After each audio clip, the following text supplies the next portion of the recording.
Today's episode of Chat and Chew is sponsored by Be Positive Productions and Multimedia Studios, LLC. I like to think of imagination as something akin to a superpower. Used in the right context for good, it can help bolster our aspirations and propel us closer to our goals. We visualize the outcome of our accomplishments and work toward attaining said thing. However, when used to propagate untruths, reality can become distorted. We no longer know what's real and what's not. The more often we repeat something to ourselves, the more likely it is to become our truth, and the lines between perception and reality begin to blur.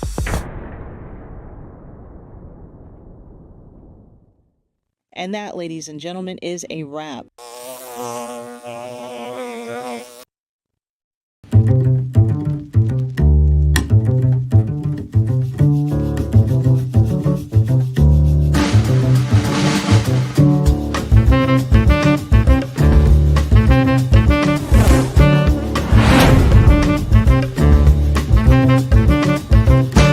Please make sure you follow us on Facebook, like and subscribe to our YouTube channel, and of course, hit the bell to activate notifications that will remind you when we're on. Please be sure to leave us a comment to let us know how we're doing. We'd love to hear from you.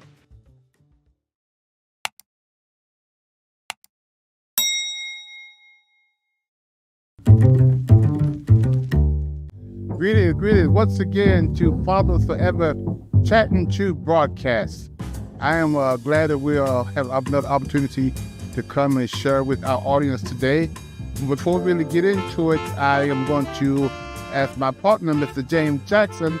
We got a little housekeeping thing that we normally do, so take it away, James. Welcome aboard to our Facebook friends.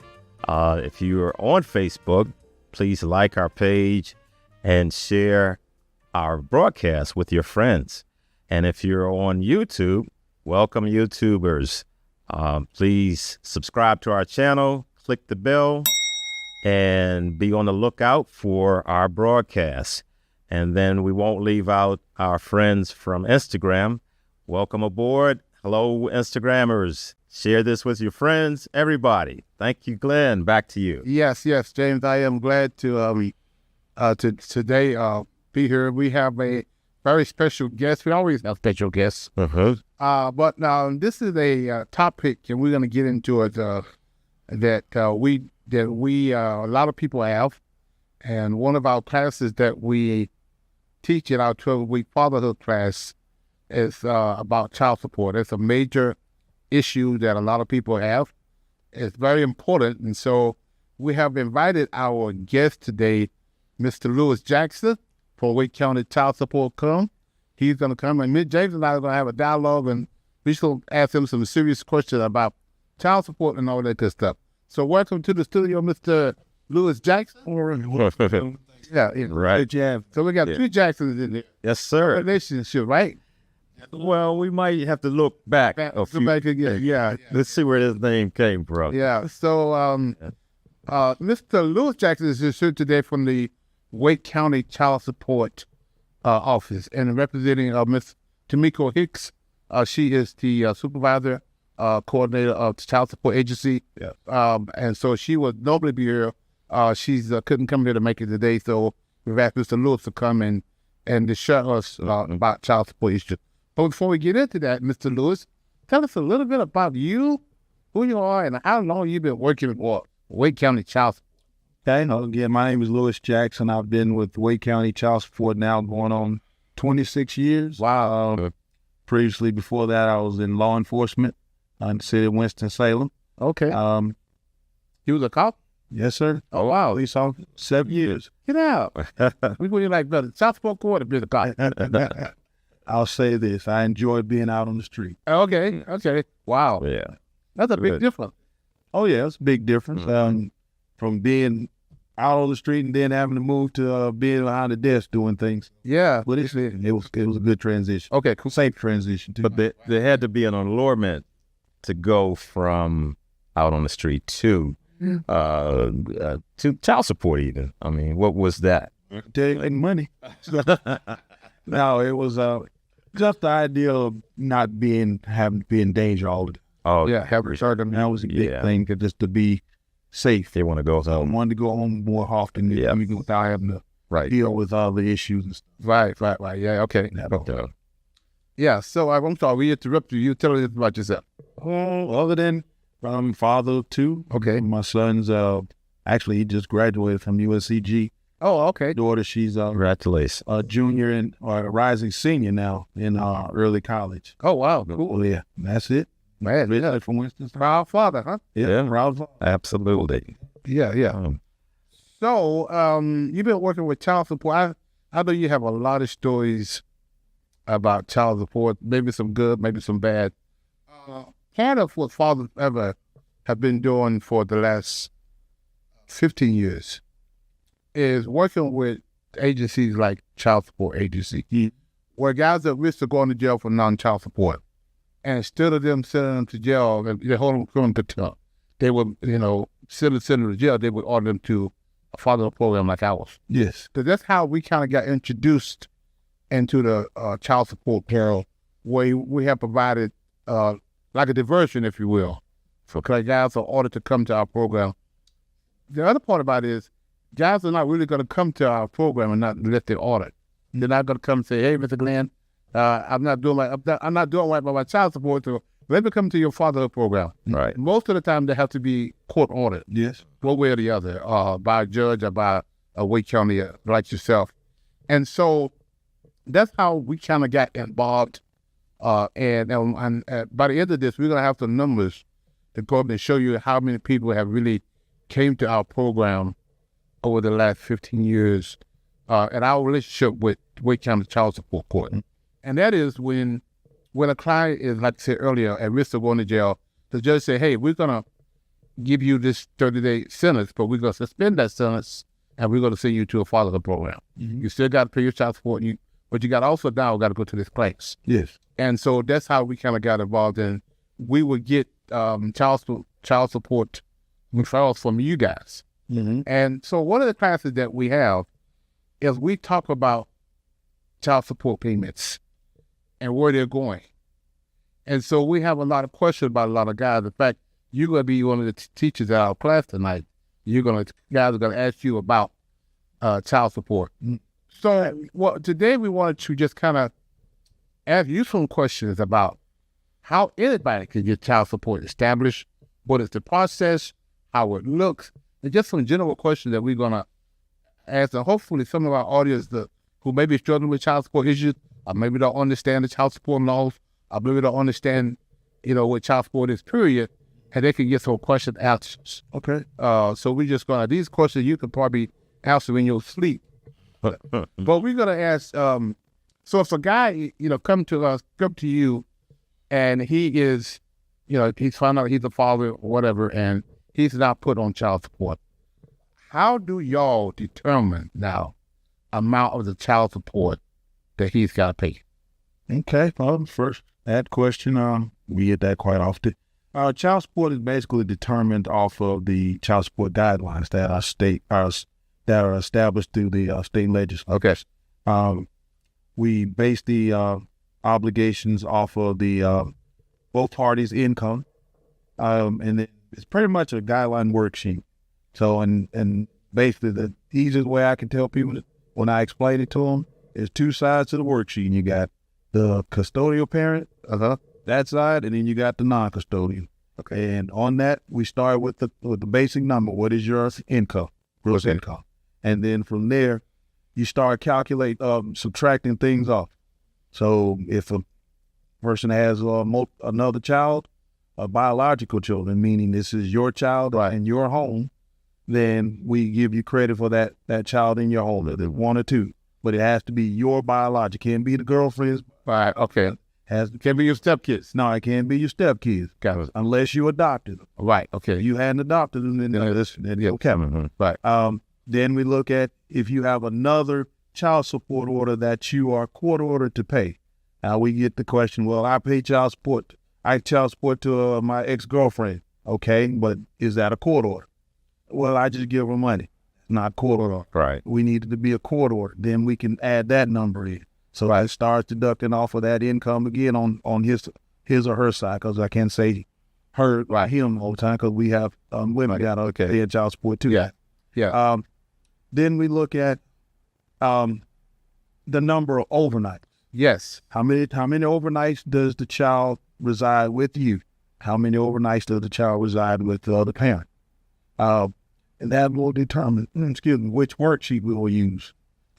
Most times if it's a joint custody, then it will be a worksheet B. If it's just a no custody agreement in place or visitation order in place, then it's just going to be a worksheet A.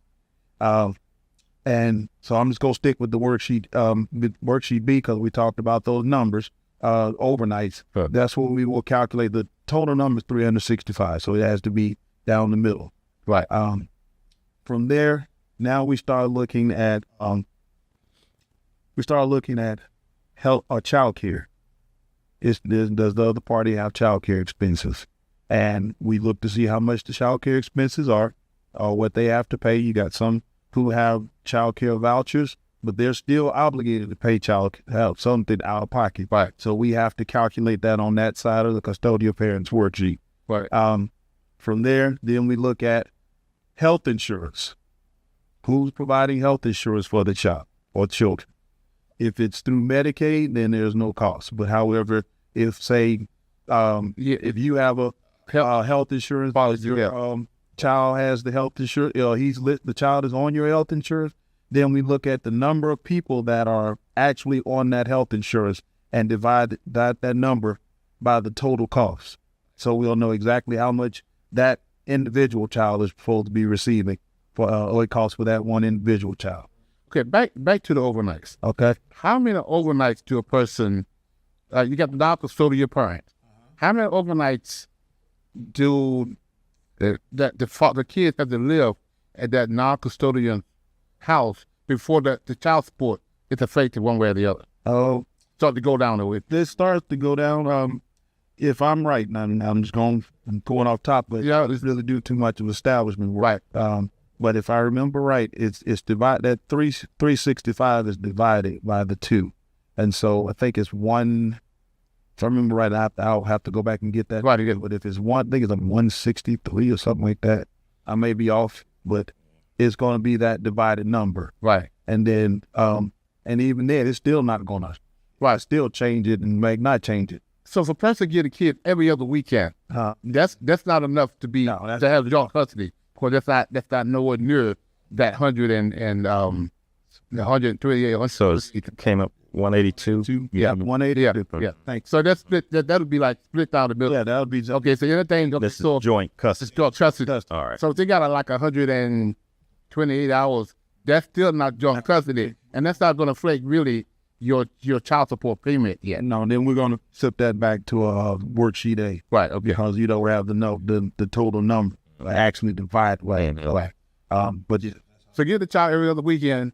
It's That's not. still visitation, right? Yeah. That's not enough to really affect. You know, we get guys all the time and they say, Mr. Lamb, I really want to reduce my child support quarter, my child support payment. And I say a sure way to do that is to increase your overnights. Okay. Because the more overnights you get, the less the child get close to that number, that midway number, the lower your child support may be. Yeah, it may lower, but it's really and truly, again, it all, like I said, that worksheet, the deductions you have on your side of the table is what it's going to reduce it down. Yeah. So little guys like I say, and overnight to me, the person is go to bed with that night, and then when they wake up the next morning, They're still at your house. So from 9 o'clock at night until 9 o'clock the next day. 9 o'clock in the morning to 9 o'clock at night. That's all overnight. That's not over. It's got to be overnight. They got to go to sleep with you that night and wake up with you the next morning. Take them to school. That's considered. Yeah, that's right. Taking their school and everything. Yeah. And then picking them up, and then they're still with you. And so that's why a lot of guys, they say they want to reduce the child support, but they don't want to do that because that means they got Obligation. Yeah. commitment, obligation, that kind of stuff. And So if I'm a person, how do I establish a child support order? What does that look like? how do you establish one? Yeah. And well, the first thing is it starts out with as application Yes. Okay. or the referring process. application usually, we have guys who come in and they want to, well, I want to put myself on child support. Okay, great. All right, here's the application. It's a $25 fee. All right, you pay the fee, you do the application. Then we got to contact the other party. Right. And the other party has to be willing and want our services. If they don't want our services, then we're pretty much back at square one. We're going to close that case off. However, if that other party tells us, well, I do want the services and things of that nature, then what we'll do is we will look to see if paternity needs to be established. But because that's the other factor about child support. You have paternity is going to be established. And how is that established? Either through genetic testing or your name's on the child's birth certificate, or you sign, which that starts out either at the hospital, you sign the affirmation of paternity, parentage, and then your name gets on the birth certificate, or again, through the paternity test, and then that's how your name gets on the actual birth certificate. And once we have the paternity out the way, and then we start looking at the numbers. So a lot of guys come to us, and they may or may not be the father. They've had a relationship with the mother, and she says, "I'll put you on child support." She goes down, file an application to put this person on child. And this person, for whatever reason, is contacted by the child support agency, and he doesn't respond. He doesn't return the call. He doesn't do anything. How would y'all ensure that he is contacted to let them know that somebody has said you are the father of this child and he's not responding? What would y'all do there? First of all, we're gonna go through that locate process. Okay. Once we locate, we have different ways of locating the person. Right. One, your Social Security will always give you away. Right. But then also you have the person, she may know where he lives at. Right. So we'll try to match the person up, and then, and we'll send letters to them, say, hey, this is your opportunity to come in and talk to us. Right. We always give you that window of opportunity. Right. It's a 10-day window. After 10 days, that window closes, and now we're going to start other process. Okay, so I don't show, I get your letter. I get your letter. Let me change addresses, and I don't respond. Okay, y'all do that. Then we start, that's when we start the process of filing the court action. And filing the court action, we'll send it out through the sheriff for service.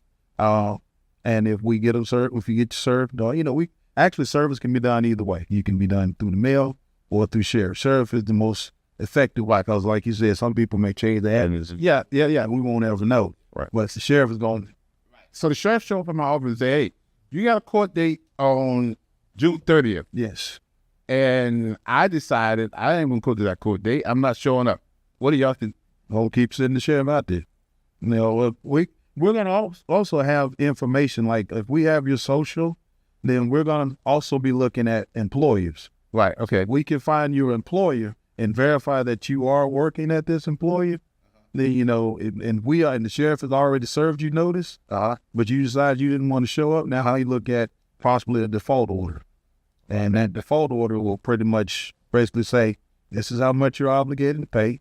That's the surprise a lot of guys get when that default court, and then they send that encouragement to the employee. Right. So, but they don't even want to talk. Yes, they don't want to talk. Well, like I said, that window of opportunity. When you show up, but okay. Now this time it's not established that I am the father because I didn't show up to get the paternity test. Yeah. Now paternity is still at issue. Then again, we're going to keep trying to establish that part. We got to get that paternity. So now when I decided I would show up because my letter got to my employer and the possible garnishment. Now I can call you guys and then y'all could do the paternity test. Now we're backtracking. Yeah, we're backtracking. So the window of opportunity really, really closes. Yeah, the window closes quick. Yeah. But the thing was, paternity is going to already, at some point, in some way, we've already figured out paternity. I'm learning, we learn every day with child support that people have a relationship with the child.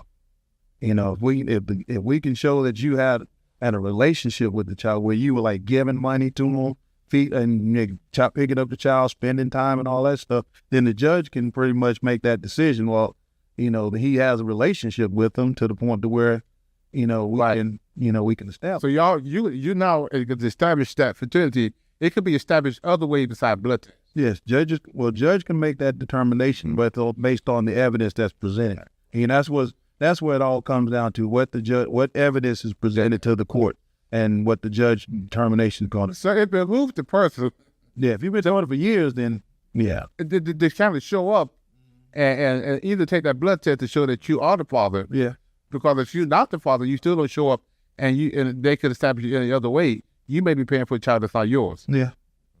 But because you missed that window opportunity because you didn't take advantage of or whatever. It's kind of like the archer. If I put my head in the sand, this problem will go away. So if I don't show up, then this is going to go away. But it don't go away. Doesn't go away. I'd tell everybody and anybody, you need to, if you get the letter, at least pick up the phone and call. That's all. And that way, and we'll actually be trying to reach out too. Because again, we're trying to, even though that window is short, we still are trying to reach you and try to make sure that, hey, at least you have the opportunity to speak on your own behalf. Because, again, a lot of times you have guys that will sign the affidavit or affirmation of paternity at the hospital, right? Which puts their names on the birth certificate, but then all of a sudden they ain't mine. Stop looking like me. And so now you want to do some explaining to them. Now you got to jump through several other hoops in order to get your name off. So now I'm established. I'm the father. I got to pay $340 a month child support. Mm-hmm. I'm paying that on a better basis. Then all of a sudden, what happens if I just stop paying that child support? I don't want to pay it no more. I don't like the mama, whatever, and I'm just stop paying it. What do y'all do then? Then we file what's called a show cause. Show cause. That's a motion to show cause, order to show cause, appear in show cause for non-compliance. And so we're telling you to come to court and tell the courts why you feel like you don't need to be paying the child support anymore. And if I am a good excuse, what happens then? It's up to the judge. So you can either be incarcerated, okay, and order to pay a purge to be released, or the judge can find you. That's what the judge finds you in civil contempt. Right. Or the judge can, you can agree to say, okay, well, I'm in contempt. Everyone's going to get the opportunity to have a court-appointed attorney. Right. If they're in there for a show cause. Okay. And that court-appointed attorney basically is going to be representing you and telling the courts on your behalf why you weren't making those payments and things of that nature. Or if you come to court and you say, well, I don't have a job, or I'm having some other issues, yada, yada, then that's when the court's going to order some to come to Fathers Forever, or they can order them to do something other programs, right? Day-to-day dads and things of that nature. Yeah, right. But it's several other ways. Yeah. So now, how long do I have to pay that $360? 18 years. 18 years. Till you pay it all their wares up. So this is another question we get from a lot of guys. I was making $60,000 a year. I lost my job. Mm-hmm. Now I'm making $30,000. How do I change my child support based on what I was making to based on what I'm making now? How can I do that? Yes, you can. If you started out making $60,000, and we established the order at say maybe say $850, and you can't afford that anymore because your job situation. Right. Then contact your case agent. The case agent will then send you the paperwork to file a motion for modification. Okay, that's what, yes. Some modification. Modification. That motion for modification now is your opportunity to tell the courts why things changed in your life or what has changed in your life. And now the courts will now start that whole recalculation process all over again using either his income, if he's the non-custodial, and the custodial parent's income, and then we start going down that list again. Right. So that $800 that I'm paying, when do I stop paying that? I mean, do I have to pay that as soon as I file? Or, if I'm filing for modification, how long do I have to pay that $800? You still paying that until the order is modified. Till the judge? Yeah, till the judge modifies that order. What happens to the custodial parent when they were getting these payments? Mm-hmm. We kicked out $800, and now they're not getting it at all. What happens to that custodial parent? I mean, what can that person do to try and get some assistance, or I guess. Well, there's several other programs. As far as like if they were getting it at one point in time and it was what they were using to pay their daycare, Right. then they can apply. Go to the Human Services office and apply for daycare assistance. Okay. You can still apply. You know, if they were at one point in time you were getting you had medical insurance, but now you don't have medical insurance. You know, if they can and they don't have it available to their job from their employer, Right. then they can go to apply for Medicaid Okay. themselves and the children or child. Uh-huh. And then there's several different other resources out there. Right. So can people actually, I've heard people, can they lose their license if they're not paying attention to child support? You mean driver license? Just driver license. In North Carolina, driver's license revocation has to be court ordered. A judge has to find you in civil contempt 3 consecutive times, not just one time. It is 3 consecutive. Now, other states that are administrative, such as I can just name Virginia off the top of my head. They have administrative action, so they can suspend your license in Virginia for failure to pay your child support, and it will, because we're a reciprocal state, North Carolina will honor that revocation. Wow.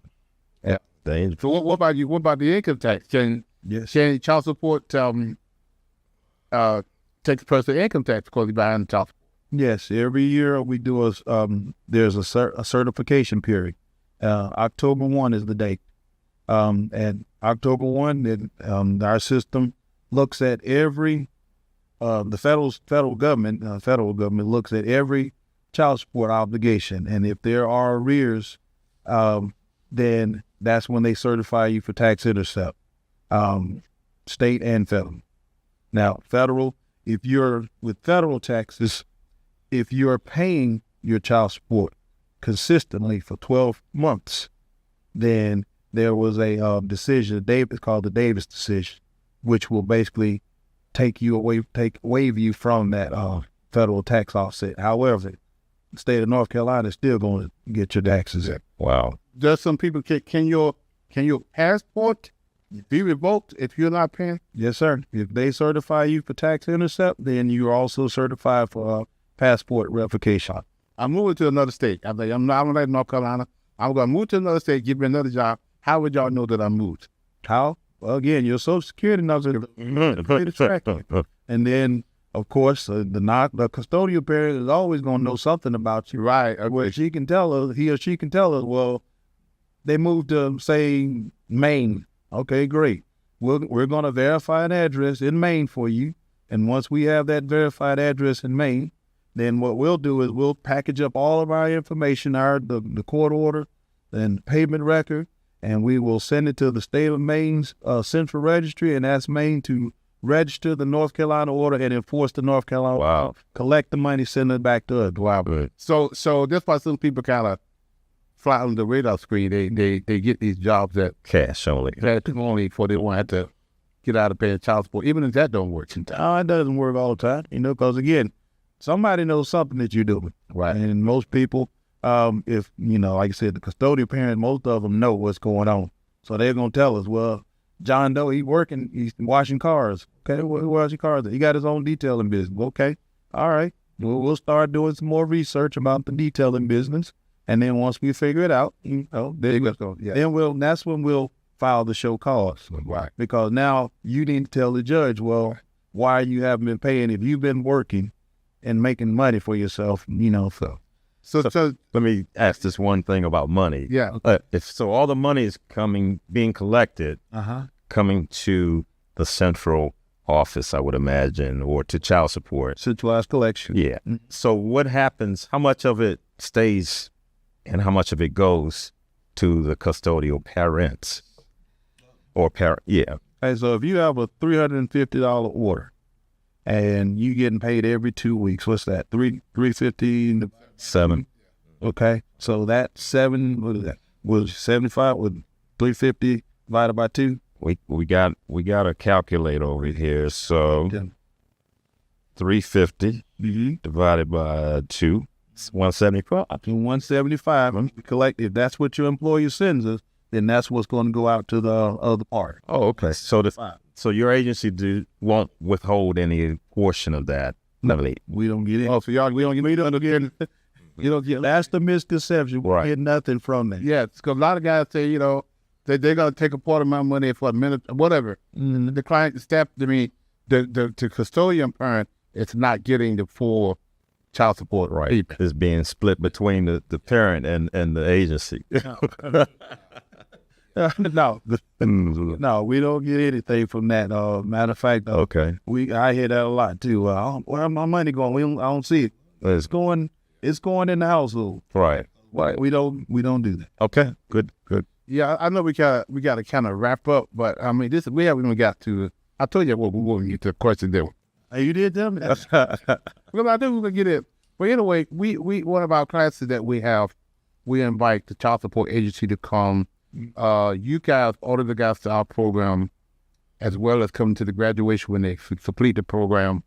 And also, we want our guys to understand that the child support system is not against them. Correct. It's working. It's not for the mom. It's not against the father. Mm-hmm. The child support system is for the kids, collecting money for the kids. Yes, sir. Whatever that looks like. And the enforcement is a part of that. If the guys are not compliant, are not compliant. And so we want our guys to understand the child support system and how it works, and for them to be able to it could be in your best interest to comply with your child support order. If you don't, you may end up in jail. And the guy's always telling you, Mr. Glenn, going to jail doesn't work.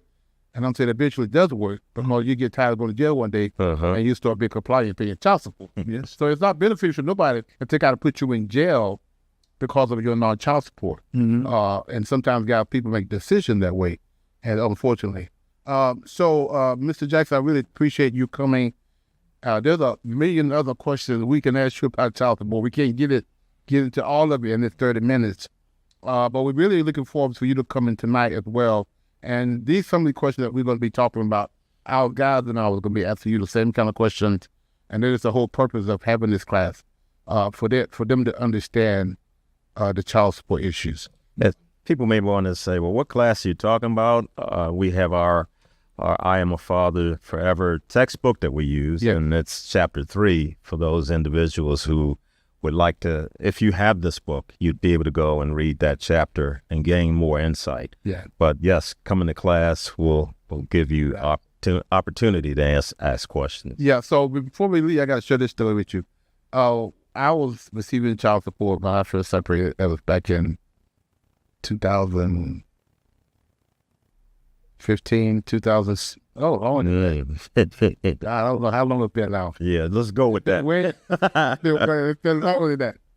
But anyway, when I started, when I went down to fill out the child support paper, they changed it now. The application ad, where is he working at? Mm-hmm. Where is he living at? Mm-hmm. And I was filling out an application, so I had to mark out that word he and put she because it was.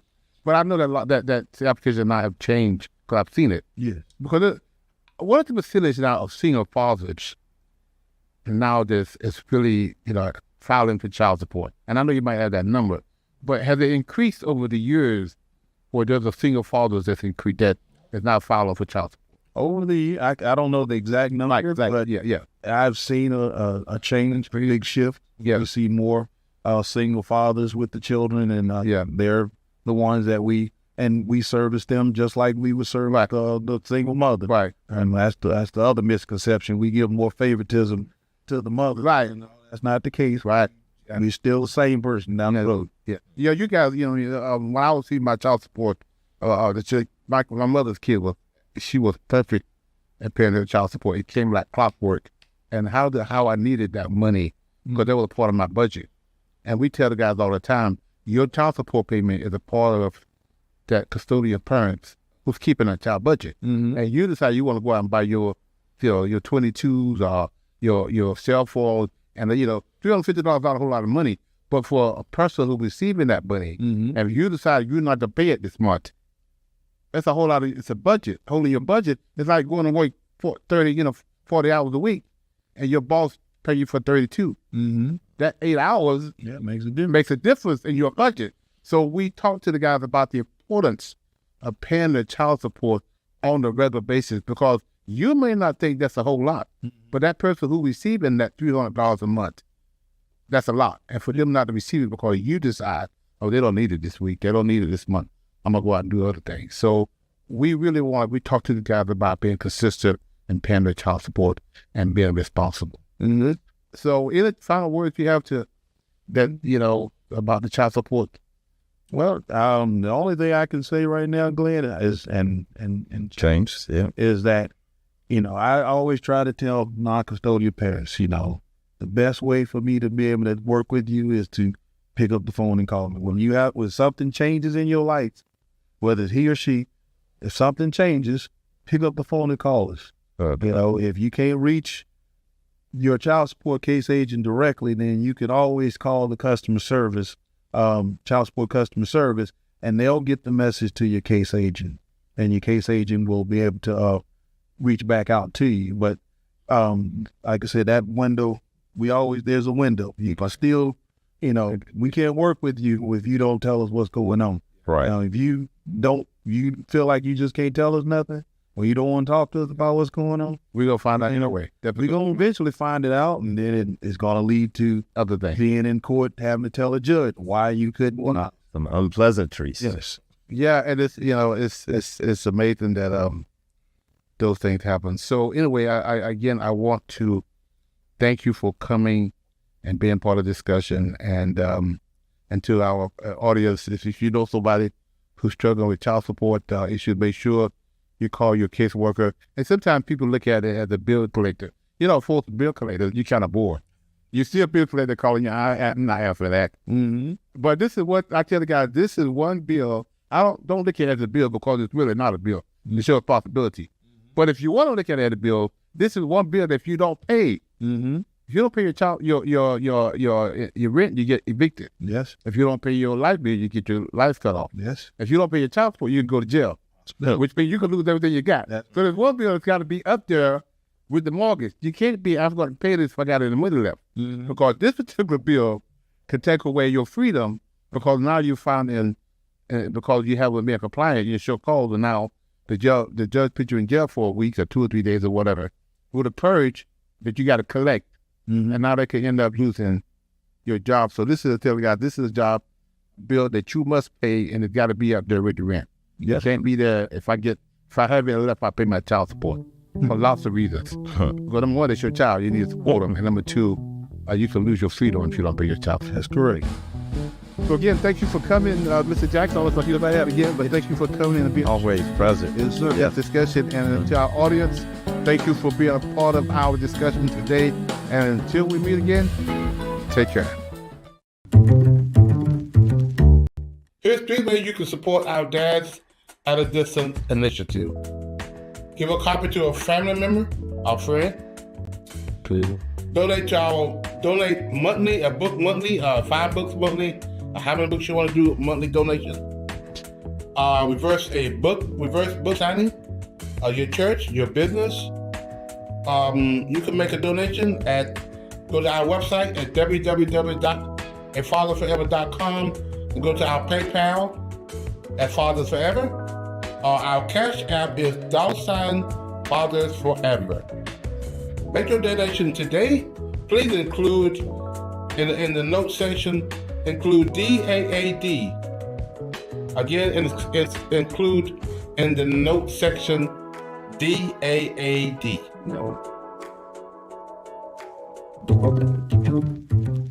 If you or someone you know would like to be a part of the show, please visit our website at www.afatherforever.com or call us at 919-779-9905. The Chat and Chew podcast streams Thursdays at 8 p.m. on YouTube and Facebook.